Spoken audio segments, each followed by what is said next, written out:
How I Learned to Live and Love Again. A Cancer Survivor's Story. I never thought I would regret not taking life insurance or medical insurance. I always believed that I was healthy, strong, and independent. I worked hard as a teacher in a public school in Kuala Lumpur, raising my 2 children on my own. After my husband left me for another woman, I didn't have much savings, but I managed to pay the bills and send my kids to college. I was proud of myself and my achievements. But everything changed when I was diagnosed with stage 4 lung cancer. I was shocked and devastated. How could this happen to me? I never smoked, drank, or did drugs. I lived a simple and honest life. I prayed to God and asked for a miracle. But there was no miracle. There was only pain, suffering, and despair. The doctors told me that I had only a few months to live and that I needed chemotherapy and radiation to ease my symptoms. They also told me that the treatments were very expensive and that I had to pay out of my pocket. I didn't have any medical insurance and I couldn't afford to pay for the treatments. I felt hopeless and helpless. I didn't want to burden my children, who were already struggling with their own lives and careers. I didn't want to ask for help from my relatives or friends who had their problems and expenses. I didn't want to beg for charity or pity from strangers who might judge me or exploit me. I wanted to die with dignity and grace, but I also wanted to live. I wanted to see my children get married and have their own families. I wanted to see my grandchildren grow up and achieve their dreams. I wanted to see the world and experience new things. I wanted to make a difference and leave a legacy. I was torn between 2 choices, to live or to die. I didn't know what to do. Then one day I received a letter from an old friend. She was my best friend in high school, but we lost touch after we graduated. She moved to Singapore and became a successful lawyer. She wrote to me that she had heard about my condition from a mutual friend and that she wanted to help me. She offered to pay for my treatments and to take care of me. And she said that she owed me a lot and that she wanted to repay me for saving her life. I was confused and curious. How did I save her life?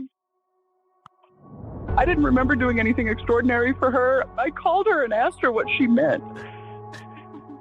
She told me a story that I had almost forgotten. And she said that when we were in high school, she was depressed and suicidal. She had a lot of family problems and academic pressure. She felt lonely and worthless. She decided to end her life by overdosing on pills. She wrote a suicide note and left it on her desk. She swallowed a handful of pills and waited for death to come. But death didn't come. Instead, I came. I was her classmate and her friend, and I noticed that she was absent from school that day, and I was worried about her. I went to her house after school and knocked on her door. She didn't answer, but I heard a faint moan from inside. I broke the door and found her lying on the floor, unconscious and foaming at the mouth. I called an ambulance and saved her life. She said that she was grateful to me for saving her life and that she never forgot what I did for her. She said that she changed her life after that incident and she worked hard to achieve her goals. She said that she always wanted to thank me and to help me in return, but she didn't know how to contact me. She said that she was glad that she finally found me and that she wanted to be my friend again. She said that she loved me and that she wanted me to live. I was touched and moved by her words. I realized that I had a true friend who cared for me and who was willing to help me. I realized that I had a purpose to inspire and teach others. I realized that I had a hope to fight and to survive. I decided to accept her offer and to take the treatments. I decided to live. It was not easy. The treatments were painful and exhausting, and the side effects were horrible and unbearable. The cancer was aggressive and relentless. But I was not alone. Yeah, my friend was with me, supporting me and encouraging me. And my children were with me, loving me and cheering me. And my students were with me, admiring me and learning from me. I was not alone. I was alive and I was happy. I don't know how long I will live.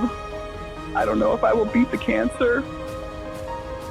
I don't know what the future holds, but I know that I made the right choice. I know that I learned a valuable lesson. I know that I have a meaningful life. I also know that I should have taken life insurance or medical insurance. I know that it would have made things easier and safer for me and my family. I know that it would have given me more options and opportunities. And I know that it would have been a wise and responsible decision. But I didn't take it.